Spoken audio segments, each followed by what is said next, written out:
Hello students, कैसे हो आप सब। आइए एक और चैलेंजिंग एंड कॉन्सेप्चुअल प्रॉब्लम को सॉल्व करते हैं। इस प्रॉब्लम को सॉल्व करने के लिए मेरे पास दो मेथड है। मैं दोनों मेथड आपके साथ शेयर करूंगा।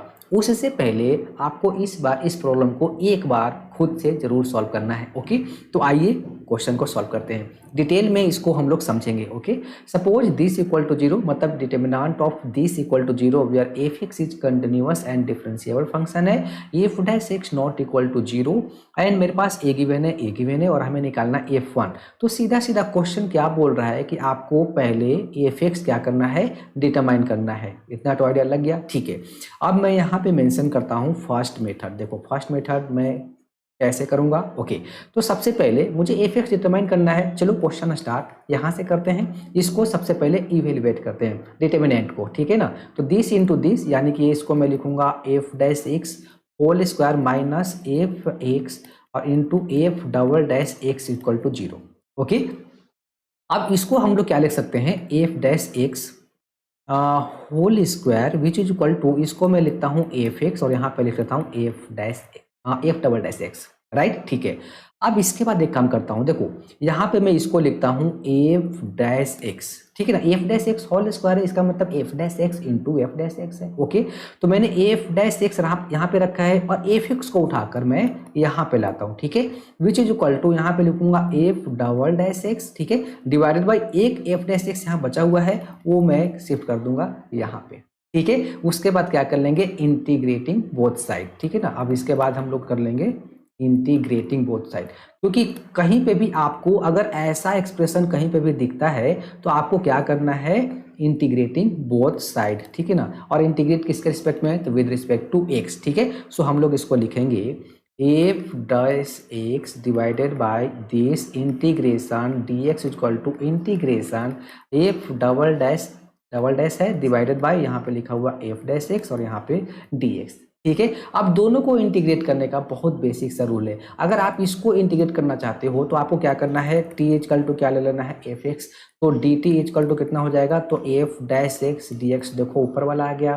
तो इसको लिख लेंगे इंटीग्रेशन डी टी अपन में कितना हो जाएगा, T which is equal to, फिलहाल इसको लिख लेते हैं एल एन टी, ठीक है। और इसको फाइनली मतलब कांस्टेंट ऑफ इंटीग्रेशन दोनों साइड लगा लूंगा एक बार, ठीक है ना। और टी इक्वल टू मैंने क्या लिया है, एफ एक्स, ठीक है। तो आपको इतना करने का जरूरत नहीं है, direct this equal to this लिखने हैं अगर आपका कॉन्सेप्ट क्लियर है। ओके, सिमिलरली यहाँ पे अगर करना चाहे तो जेड इक्वल टू क्या ले लेते हैं, एफ डैश एक्स। तो डी जेड इक्वल टू कितना हो जाएगा, मतलब D Z upon D x, तो हम इसको लिखेंगे F double dash x D x, देखो ऊपर वाला आ गया। सो अब इसको हम लोग क्या लिखेंगे, सो इंटीग्रेशन यहाँ पे डी जेड अपॉन में हो जाएगा this which is equal to L N Z, ठीक है। और फिर हम लोग लेंगे एल एन जेड और जेड इक्वल टू कितना है, तो एफ डैश एक्स, ठीक है ना। अब मुझे कांस्टेंट ऑफ इंटीग्रेशन लिखना है, तो अब यहाँ से डायरेक्ट आ जाओ। तो इसको मैं लिखूंगा एल एन एफ एक्स, ठीक है ना, L N F X this which is equal to यहाँ पे L N F dash X, ठीक है। कुछ चलो ऐसे मोड ही लगा देता हूँ, ठीक है।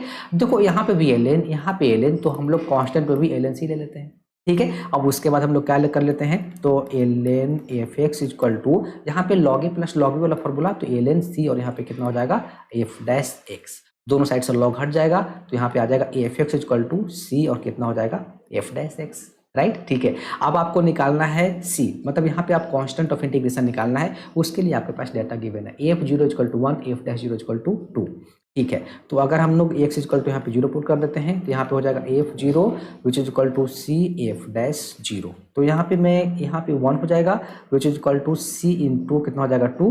तो चलो यहाँ पे सी का वैल्यू कितना आ गया, वन अपॉन टू। ओके, तो c equal to one upon two आ गया। तो मैं अब यहाँ से इसको लिखूंगा, so f x equal to कितना आ गया, तो f x equal to one upon two और यहाँ पे हो जाएगा एफ डैश एक्स, क्योंकि सी का वैल्यू वन अपॉन टू आ रहा था। बिल्कुल करेक्ट, ठीक है।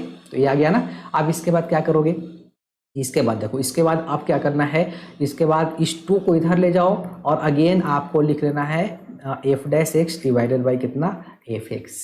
अगेन क्या कर लेना है, इंटीग्रेटिंग बोथ साइड, ठीक है ना। तो यहाँ पे इंटीग्रेशन लगा देता हूँ, यहाँ पे डी एक्स, यहाँ पे इंटीग्रेशन और यहाँ पे डी एक्स, ठीक है। इसका कितना हो जाएगा, टू एक्स और प्लस सी यहीं पे डाल दूँ क्या, या सी तो ले सी वन कर दिया, कॉन्स्टेंट ऑफ इंटीग्रेशन।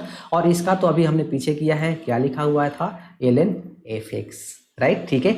तो अब यहाँ पे अगेन ये निकालना है, अगेन हम एक्स इक्वल टू क्या पुट कर देते हैं, जीरो, यानी कि two into zero plus C one equal to यहाँ पे हो जाएगा एल एन और देन एफ जीरो। चलो इसको ऐसे लिख लेता हूँ, ठीक है ना। और एफ जीरो का वैल्यू क्या था, AF0 इक्वल टू 1 था, बस बेसिक सा। ठीक है, तो यहाँ पे हो जाएगा ln 1 और ये क्या हो जाएगा 0 हो जाएगा।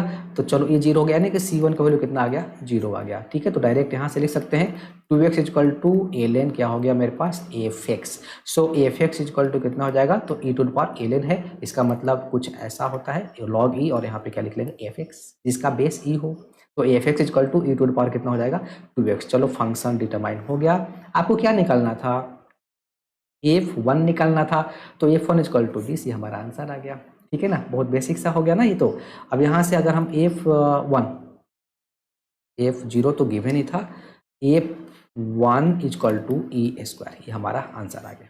ठीक है, तो देखो ये स्टेप भी हमारा जाना पहचान हो गया, तो डायरेक्ट हमने क्या लिख दिया दिस इक्वल टू दिस, और इसी स्टेप को मैंने यहाँ पे आपको एक्सप्लेन किया हुआ है। देखो ये पूरा एक्सप्लेन है, ये भी आपका पूरा एक्सप्लेन है।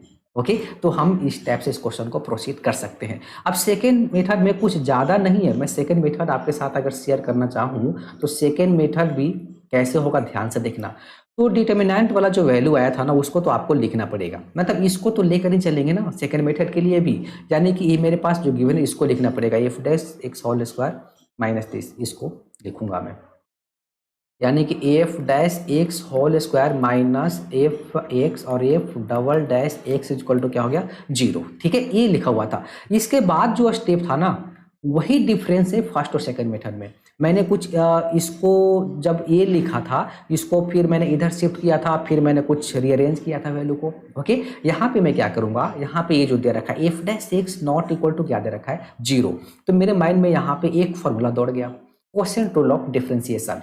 अगर मैं इसको यहाँ पे, अगर मैं F dash x whole square से अगर मैं डिवाइड कर दूं, और यहाँ पे मैं F dash x whole square से इधर भी डिवाइड कर दूं, क्योंकि F dash x not equal to 0 है तो डिवाइड कर सकता हूं।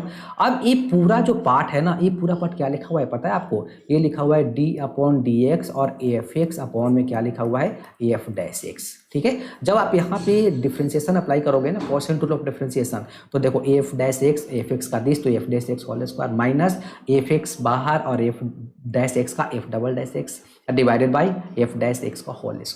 राइट, तो देखो यहाँ से आपका ये बात बन गया, दिस इक्वल टू यहाँ पे क्या हो जाएगा 0 अपॉन दिस 0 ही हो जाएगा। अब इसके बाद भी क्या कर लेंगे, इंटीग्रेटिंग बोथ साइड, तो यहाँ पे अगर इंटीग्रेशन लगा देता हूँ, यहाँ पे dx लगा दिया, तो यहाँ भी इंटीग्रेशन, यहाँ पे क्या लगा दिया dx। तो देखो यहाँ पे आपका ये पूरा पार्ट हट के क्या बच जाएगा, सिर्फ एफ एक्स अपॉन में क्या बच जाएगा F dash X. Right, which is equal to यहाँ पे तो ये तो क्या हो गया 0, क्या बच जाएगा कॉन्स्टेंट ऑफ इंटीग्रेशन। ठीक है ना, जब इसको इंटीग्रेट करोगे तो यहाँ पे तो 0 इंटू डी एक्स 0 ही हो जाएगा, क्या बचेगा मेरे पास c बचेगा।